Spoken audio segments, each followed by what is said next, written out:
Do you want to learn the tricks that top leaders use to get the most out of themselves and their teams? Well, Naftali Hoff is here to help. Lead to Succeed picks the brains of top leaders to learn about their challenges, insights, and best practices. Here's Naftali. Hello, Lead to Succeed Nation. It's Naftali Hoff, and welcome to Lead to Succeed, episode 88. This episode is sponsored by the Impactful Business Leadership Mastermind. The mastermind brings together hungry entrepreneurs and business owners who want to scale their business, get their toughest problems solved, learn best practices, and build their networks. Learn more at impactfulcoaching.com/BLM. Today, I have the pleasure of speaking with Paul Huzar. Paul is the CEO of VetCor, a restoration company focused on creating employment opportunities for veterans.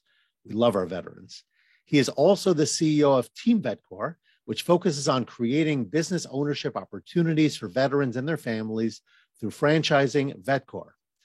Paul is a retired Army officer himself. He graduated from West Point and then served 23 years on active duty, including 4 combat tours in Iraq. He commanded a 1,000 soldier and airman joint task force in 2010, and last served as the Dean of the Army's Engineer School. His passion is creating sustainable and meaningful employment opportunities and now business ownership opportunities for our nation's heroes. Paul, thank you so much for coming on the show today. Well, thanks for having me, Naftali, and really also for your comments about veterans and for caring so much about our nation's heroes. I appreciate that. Yeah, no, that's really great. I don't know if I've had. I did mention in our pre-recording conversation a past guest, Phil Gerbishak, who's a wonderful guy, a vet, and I believe that there are other vets who I've hosted on the podcast before, certainly within my network. But I don't believe I've had anyone who is giving back to the community as much as you are, and really creating opportunities for vets who are obviously our heroes. People have given so much to our country, and our country really needs that type of volunteerism, that type of support, that type of commitment. So thank you. Thank you for being here. Thank you for what you do. And I would love to start with a question just relating to helping people understand more of the challenges, more of the struggles that veterans face. So I'd like for you to unpack that a little bit and what led to what you do currently, your role in providing opportunities for them. How did you get started with that? Well, thanks. It's a great question.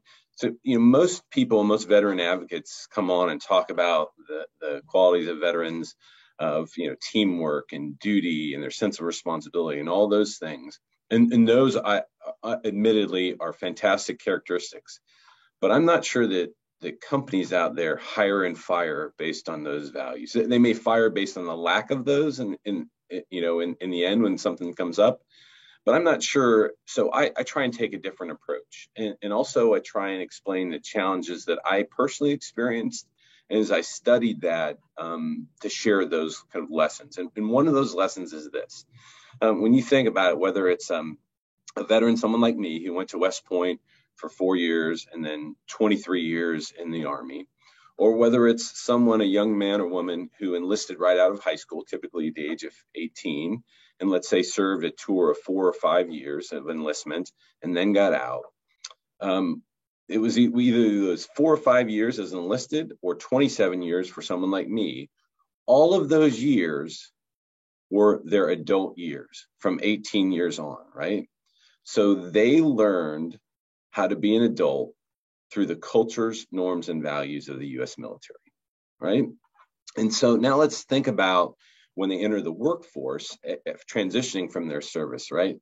How does one get a job or an opportunity? And typically, it's creating a resume. And if we're intellectually honest about a resume, what is that? One page, typically front and back. And if I'm trying to get hired by you, it's really an opportunity for me to tell you how great I am in one piece of paper or electrons front and back, right? And then in the event that you can navigate through the challenges we have with explaining what we did in the military, and those are pretty significant as well as credentialing challenges and things, then we get an interview. And an interview is, if we're intellectually honest, is really, some time, again, for me to tell you how great I am and why you should hire me on your team. Now, think back to what I just said about those cultures, norms, and values in the military. We are not raised to talk about ourselves. It's about the team. And so vets are very uncomfortable about kind of highlighting their own self and what they can do. In fact, counter to that, in the cultures, norms, and values, you're kind of spurned and disincentivized from talking about that stuff. So now, is it any wonder why vets have a terrible time creating resumes and interviewing? And when I talk to people, they say, well, that's what we want. We want servant leaders. We want people who are all about the team. The challenge is the system that's designed. They're not prepared for that well, and they execute that stuff well. Does that make sense? Oh, it sure does. It sure does, which actually begs a question. I'm a former educator, school leader. I talk about my background all the time on this show and elsewhere.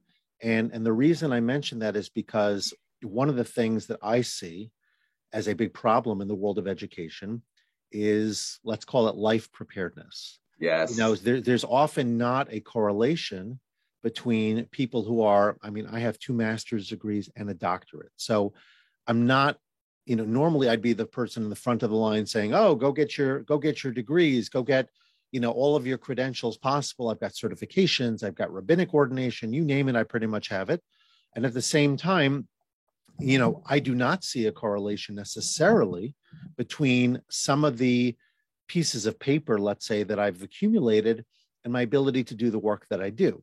Now, yes, I've picked up a lot of it, but most of it is experiential in nature.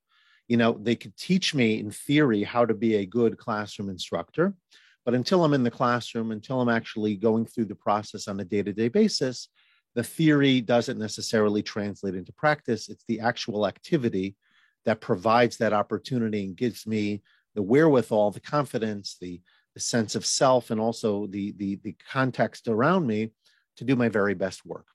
So bringing this point home, now I'm thinking to myself, well, what do schools need to be doing differently to help students graduate with the kind of skills they need to succeed in the workplace?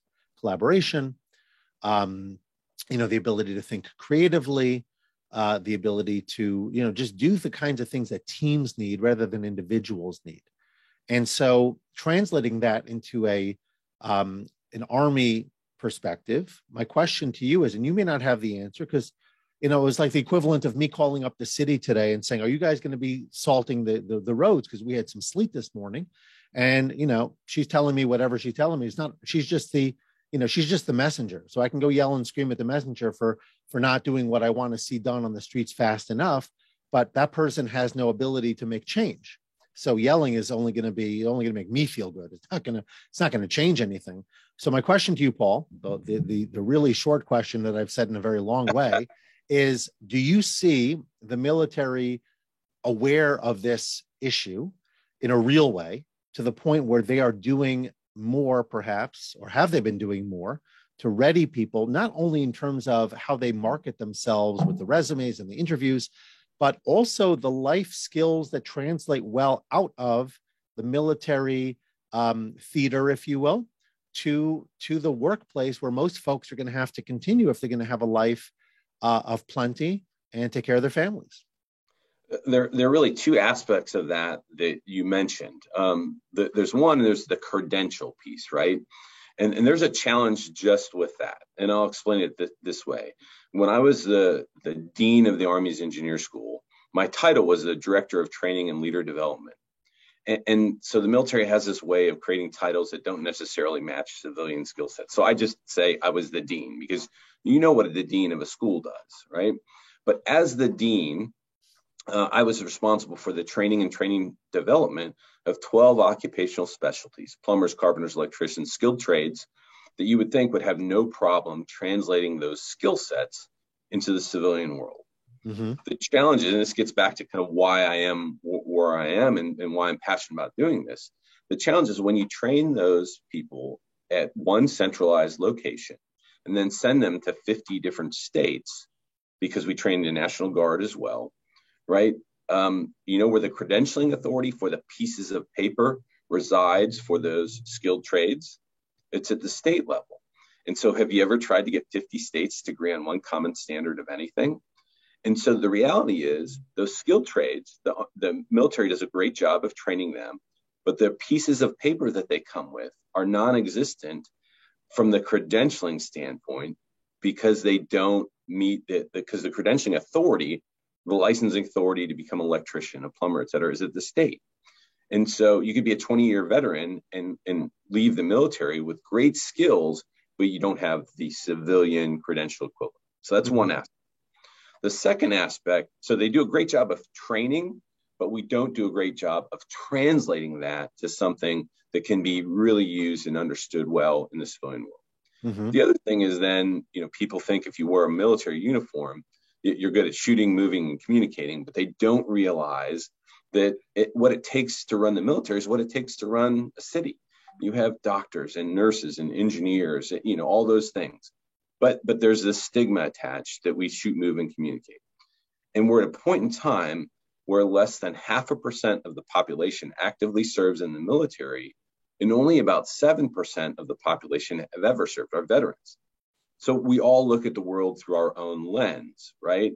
And because 93% of the world out there looks through the lens of not having served, and fewer people have a cousin, a neighbor, or someone who serves, they don't understand that. And the military doesn't do a good job of preparing us to explain what we did, both in terms of the vernacular, the words that describe it, the credentials, the formal certifications, et cetera, but also just trying to help explain who we are, what we did. Yeah, that's a huge challenge, and that's a shame. I mean, I don't know that there's anything we can do in this conversation to change that, but I think it's important. I want to translate that in a sense to, let's call it regular folks, people who haven't served, but people who run businesses. And so I'm curious to know, again, you're in a bit of a niche business in a way, but what are your thoughts, Paul, about just training your people in general? Like, what do you look for, not just in terms of, well, let me ask it like this, for your own business. And I do want to talk about what your business is and what special, let's call it, service you provide. But from a onboarding standpoint, what do you look for in people? Like, what qualities are the ones that serve you well? And since you've been in training for a long time, both in the Army and since, what do you find is the best practices to help your people, even if they're coming to you with some deficits, because all people come with some kind of deficit, right? They all need to learn something about the business. They don't come in fully ready to roll. What are your strategies, if you will, to onboard people quickly? So one, I think we see talent typically much differently, right? Because we've been in the military, we're used to changing jobs and duty locations every 3 to 4 years. I went from, at the time I served, there were only 3 airborne engineer battalions in the Army. Literally drop bulldozers, graders, scrapers out of airplanes on parachutes, follow them out, build runways in the middle of nowhere. Just an incredibly interesting job, highly coveted in the Corps of Engineers. I went from doing that job to being the dean of the Army's Engineer School. Those two things really have nothing to do with one another, right? But the Army had confidence in me to help generate the skill sets through self-development, but also through the institution to succeed in both of those roles, right? And they wanted someone like me to be in charge of the leader development for the future generation in the Army. So they saw talent in a much different way. They didn't look to see, hey, which one of these people out there is going to be the next dean because they have experience at being a dean, right? And that also goes back to the whole issue of the credentialing, right? What the civilian world looks for is skills, keywords in a resume. I don't look for that. I look for the soft skills, the desire to learn, the interest, the passion, all those types of things. And then I believe that we can train the rest for the most part, because particularly with the folks that we're looking for and we're working with. When I started franchising, I studied franchising before we took the deep dive into it. And I learned essentially that franchising was all about training, standardizing, and replicating. So do you know any organizations that have a great reputation in training, standardizing, and replicating? mean, the U.S. military is better at that than anyone else in the world. And so in our case, my chief operating officer is a retired Army Sergeant Major. He's an E9, enlisted 9. There are no E10s. Mm-hmm. There's no one better in the world at establishing training plans, tasks, conditions, standards, and communicating those than a Sergeant Major, an E9 in the U.S. military. So we are now really a training organization. We're a restoration company at its heart, what the services we provide. But now through franchising, we're really a training, standardizing, and replicating company. And that really moves us to our sweet spot because we do that well. And the people that we're recruiting are willing to be lifelong learners and continue to learn, because the military is an up or out, keep growing. It's the greatest, in my opinion, it's the greatest leadership laboratory in the world. And we're really good at personal, professional development. I love it. So I do want to give you a chance to talk more about your business, but there's one thing that came to mind as you were talking that I think would be very informative, certainly for me and for others. You know, when I talk about, for example, training companies, training teams, how to delegate more. So I used to have 12 steps, and then I added a 13th. And that 13th step is to build a delegation culture, because oftentimes I might know all the steps of how to delegate, but if I, as a member of a team, don't know either that I can ask for things, right? In other words, that I have the right to say, I'd like to be able to do this, or to be able to tell my boss, you need to let this go because you need to focus on other things for whatever the reason, then delegation may not happen the way that it needs to, because certain bosses are afraid to ask too much of their peers or whatever the reasons are.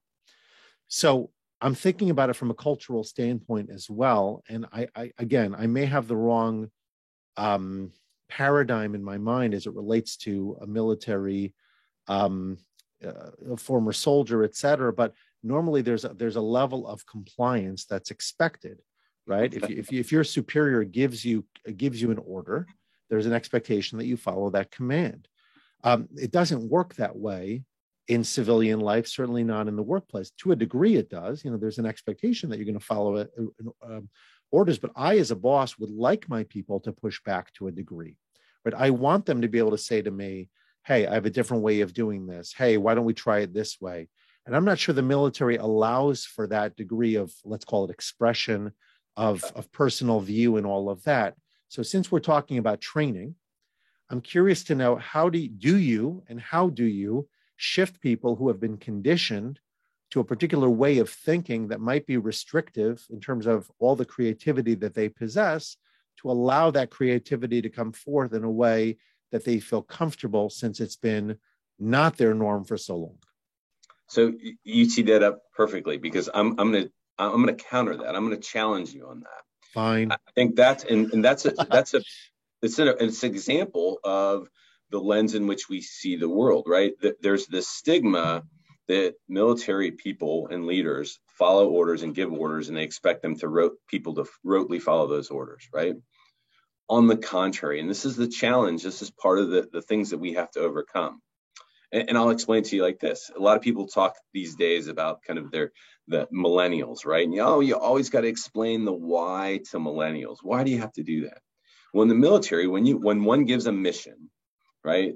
A mission is composed of 5 W's: who, what, where, when, and why. We've been giving 5 W's since there's been a military. And if you want to give abbreviated mission type orders, you give task and purpose. And purpose describes the why. So when I was commanding a battalion in Iraq, I had 6 subordinate company commanders. And I would tell them, you will see opportunities long before I ever do. And so as long as you understand the intent and you're willing to do what's right, you're willing to take responsibility for it, it's legal, moral, and ethical, I want you to exploit those opportunities. And the U.S. military in particular is the greatest in the world because of the initiative of the small unit leader. But there is this stigma that we just follow orders rotely. And it couldn't be farther from the truth. The military's definition of leadership: provide purpose, direction, and motivation for a group of people to accomplish a task, right? And I believe leadership is getting people to do what you want them to do because they want to do it, because they understand the why. And so that gives them freedom. Another aspect of kind of military doctrine is understanding commander's intent 2 levels up. So if you can understand that and you're nested within that intent, then the military can accomplish great things very independently and delegate down to subordinate leaders. It's the key to delegation, to make sure that people understand the why and create a culture that they have the ability to do things that are legal, moral, and ethical with exercising their initiative. Okay, so I think we have a lot of educating to do, and a lot of, like you say, whether it's not necessarily paradigms, but at least mental images of our veterans that have to be reimagined in order to really help them to transition. So that, I think, is a great place for us to talk about your business. So explain to my audience, please, what was your vision? What is your purpose as it relates to VetCor franchising, and people who want to franchise in general? What has been your experience with it? What advice could you offer? So let's go one at a time with that. Yeah. So as I mentioned, coming from the Dean of the Army's Engineer School, and the challenge I had, and I understood, it was an unsolvable problem. I couldn't get the credentialing fixed for this skilled trades, right? And it was just a complete accident that I fell in the lap of this opportunity. A gentleman, David Howard, who's now is my business partner, was running a forensics engineering company. I'm a licensed professional engineer. I have a bachelor's in engineering from West Point, a master's from University of Washington. And because of those credentials that actually do translate relatively well, I had the opportunity to meet with him and interview. And I thought I was interviewing for an engineering management position with this forensics engineering company. He had other thoughts, and he was the first C-suite level executive that had military experience. So he understood, he had the lens to see me and understand what all the other things I did from a leadership perspective was. So he offered me the opportunity to start VetCor. Well, it turns out in restoration, water damage, mold remediation, fire damage, that those skill sets typically are not governed by a licensing authority. They're typically governed by a national training certification. So much different than the typical skilled trades. I would say it's a semi-skilled trade. So if you want to become a water damage restoration technician, essentially it's a 3-day class, and it's a national certification that's transportable throughout the US. So when I saw this opportunity, I said, it's a way to solve this problem in another means, right? If we can create this company and this brand known for timely, quality, reliable service and the value of veterans, that helps people in their time of need, very consistent with what people think about the military. Hey, who are you going to call? They're reliable. They come to us in the time of need. And so I really hadn't considered it. But then when the opportunity was presented, I said, heck yes, because it really gets to those opportunity creations that I was trying to do, but I can do it through another method now. Started the company, and we just built that reputation and built the training systems, and I built a team around, got the band back together. Several of the people I'd served with in the past are still on the team, and we generated that brand awareness and built that company, and from there have grown it, and then decided to franchise it and try and expand it even further. Cool. Yeah, there's a lot of good stuff in that. And it actually brought to mind something else. I know it's not direct to what you said, but with COVID in particular, and so many issues relating to what I would say are the emotional well-being. When I think of veterans, one of the challenges, that I think about often is the mental and emotional health from what are often very traumatic and jarring experiences, and people having to deal with that, many cases, for the rest of their lives. So as I'm thinking about you bringing people on, I'm imagining, directly or indirectly, that a lot of thought has to be given to not just helping train people to make them quality employees and do the job that needs to be done for your business, but also to manage those other elements that maybe other businesses historically didn't have to deal with as much, but I think now with COVID are dealing with more than ever. Issues of personal safety, issues of emotional well-being, managing a remote workforce in many cases. So talk a little bit about that, Paul. What are some of the things that you feel leaders can be doing, not only to demonstrate greater empathy, but actually to help people who need support? Not only do they need a job, but they need a more holistic approach to leadership. Yeah, that the challenge with veterans, and there's this concept that 22 veterans a day commit suicide. That's just wrong. It's inaccurate. As soon as that came out, I checked it. There is a challenge with that, but it's not to that same extent, and it is greater than the civilian society. But if we've seen one thing throughout the past 2 years with COVID, it's that we are all challenged with kind of our emotional well-being. I believe that the key with veterans or anybody is to create purpose in their life, right? To show how they can be part of something bigger than themselves. And veterans are really good at that because that's what the military is all about, right? But then they transition to that. They transition to the civilian world and they lose that greater purpose. And many of us don't have that greater purpose. And as you seek that and you can't find it, man, there are these gaps in our lives, and we need that. We need to feel part of a team. We're a very social human beings are very social. They need to be part of a tribe. There's a great book called Tribe on Homecoming and Belonging that talks about the challenges that veterans face. So I think any leader, regardless of whether you're leading veterans or non-veterans, in this time especially, they've got to establish purpose, communicate purpose throughout their organization, and communicate where their team members fit in, how they are the cogs in the machine that create the greater good that they're trying to achieve. And when we do that, great things happen. The challenge is veterans miss that, and they typically come out and they're looking for jobs, not opportunities to be part of something bigger than themselves. And we don't even know it sometimes. And then when we find that, and I believe that's what we're finding, that's what we're creating. The purpose and the cultures, norms, and values, very similar to the military, but we're still helping people in an industry that needs it. Love it. So for everyone who's a veteran out there, or if you've got veterans in your community, your family, I think the message here, certainly there are a lot of messages of value, obviously to help people feel as comfortable and as ready to get out into the workforce as possible at the end of their service, but also to be selective. Sometimes we're desperate. We want to find jobs right away. And so we look for the first opportunity, but the more that you can dig down, what I'm hearing from you, Paul, is the need to dig down for purpose. Not only does the company have to be governed by some sense of why, some sense of purpose, but also to ask yourself, how will that manifest for you on a personal level?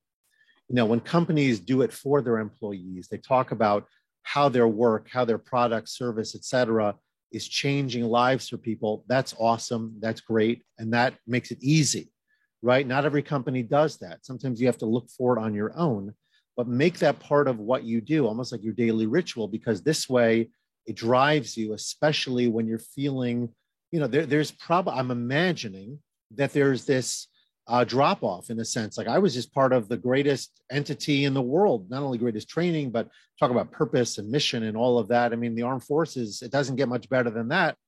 On the other, and now I'm working for some mom and pop shop somewhere. I'm doing whatever, right. So the drop off is massive. And we say, what am I doing? Is this really what I'm in this world to do? But if you think again about who's the end user, how am I serving them? How am I making a positive impact? Looking for purpose outside of work as well. I think all of that really creates an opportunity for people to live an entire life of purpose, not just 4 to 20 some odd years, but an entire continuity, and say, I really lived for something bigger than self. And I think deep down, we all recognize, you mentioned tribe. We need it. But we need it. It's really part of the human condition. Whether you're a religious person or not, we all sense deep down that we can't just be this isolated entity sort of floating through space. We've got to be here for a purpose or reason, and we want to be able to tap into that. So thank you for that message. I do want to ask you, Paul, about one thing that I ask all of my guests, and that is about failures. Because the greatness of leaders is not just dealing with the challenges in the moment, but growing from them, learning from them, becoming better. I often pitch the book that I've written, which is Becoming the New Boss, the New Leader's Guide to Sustained Success, which I wrote really out of a series of failures and simultaneously successes that happened in school leadership, which was my background, on my ability to see what did I do right, what did I do wrong, and how do I, as a result, become better and stronger moving forward. So I want to hear about a failure in your, not because we're looking to just talk about failures, but a failure that you grew from, a failure that you learned from, and something that could be a lesson for everybody listening. Well, you talk about failures. I mean, and there's this concept, we want to fail and fail fast and learn, right? Everyone fails, but successful people are the ones that learn from those failures, turn them around very quickly, and turn them into successes. So I'll give you an example. The number one reason that small businesses fail is that they're undercapitalized.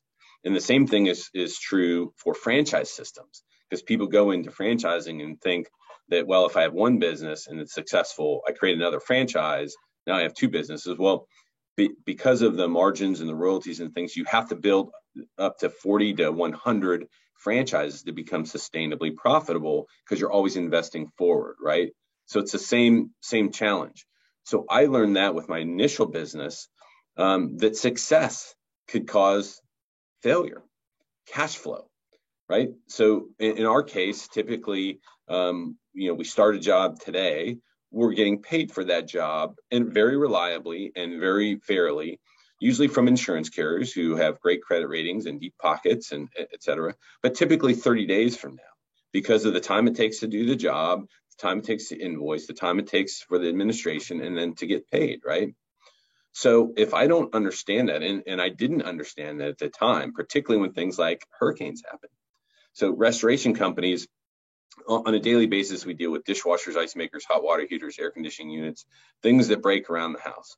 But when a hurricane happens and you've got significant roof damage and you're putting temporary roof tarps on, you've got water coming in people's homes, right? The volume of claims that happen exceed everyone's capacity, and exceeds an insurance company's capacity to pay rapidly, right? So, okay, we want to get out and we want to help. We want to complete the mission, help as many people as possible. So if we're helping people immediately, and now we're creating overtime and more demand, right? But we don't get paid for 30 days, that's anywhere between 2 and 3 payroll cycles now that I, as the business owner, have to carry from a cash flow perspective, right? I didn't plan for that, because I'm sitting there going, wow, we got more jobs. We're helping more people. Great, great, great. We're going to get paid, but I got to get there. I got to get to my payday. Because in between my payday to getting paid for all the jobs that we do, I've got to pay all my employees. I've got to pay for all the materials and equipment up front. And I didn't understand the ebbs and flows of cash flow. And as a new business, we achieved that success very early. But also, if you're a new business, it's very hard to get business credit. You can't get a line of credit. And so I learned those lessons the hard way. I ended up having to take money out of an IRA to fund my business. I couldn't get it back in time, so I paid an early withdrawal penalty. It was the cost of capital. And now what I do, and I tell people, a great thing about franchising is if you join a franchise system, any in particular, but ours, right? What you're paying for is my scars, my lessons learned. And you're going to go out and learn other lessons. Just don't learn the same ones that I learned. We'll share them with you. Yeah. So you don't make those same mistakes, and your mistakes aren't as severe as ours. Experience is a great teacher, that's for sure. Okay, Paul, fantastic. So let's transition now to rapid fire. Go through these quicker and really to the point. And I'm sure you're out there quite a bit, so you're seeing messages and on billboards all the time. If you could plaster one that wasn't just a promotion for your business with a message for the masses, what would it be? Yeah, it's a great infographic that I found, and I use it now all the time, really for recruiting franchisees and teammates. But I think it's great advice for anybody. If you can find the intersection of what you love doing, what the world needs, what you can be paid for, and what you're good at, the intersection of those 4 things, you'll never work another day in your life. because you can earn an honest living, you'll be fulfilled, you'll be a part of something bigger than yourself. And frankly, it's a way also to build wealth. We believe that we have that opportunity. And you don't necessarily have to be in the franchise world. Here's a good example, right? People love working out.